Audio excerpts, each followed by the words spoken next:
Hello बच्चों, क्या हाल है आपके।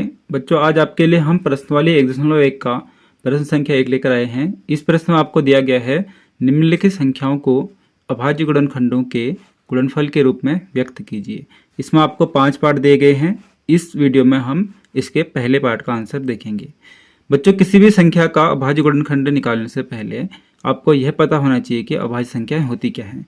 जैसे आपको यहाँ पर दिया गया है 2, 3, 5, 7। इस प्रकार से वे संख्याएं जिनके केवल 2 गुणनखंड होते हैं, यानी एक तो स्वयं होगा और एक होगा हमारा संख्या 1।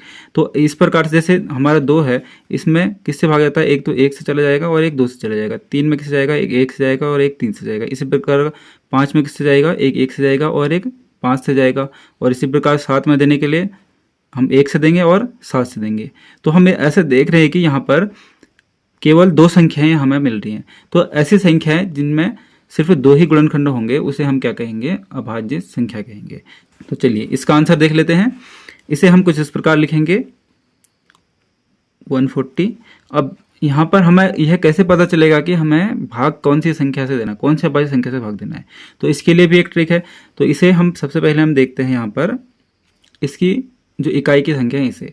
तो यहाँ पर हमें जैसे 0 दिया गया है, तो जब भी किसी भी संख्या के इकाई के अंक में 0 होगा तो उसे हम 2 या 5 से भाग दे सकते हैं। तो यहाँ पर हमारी 2 छोटी संख्या है, तो इसलिए हम क्या करेंगे, 2 से भाग देंगे। तो चलिए देख लेते हैं कैसे जाएगा। अगर 2 से हम इसको भाग देते हैं तो यह जाता है हमारा 70 बार। ठीक है। अब अगली संख्या जो हमें प्राप्त हुई है, इसमें भी इकाई के अंक में क्या है, 0 है। तो इसे भी हम किससे भाग देंगे, 2 से भाग देंगे। ठीक है। तो 2 से भाग देंगे तो ये चला जाता है 35 बार। अब यहाँ पर देखिए 35 में जो इकाई का अंक है वह है 5 है।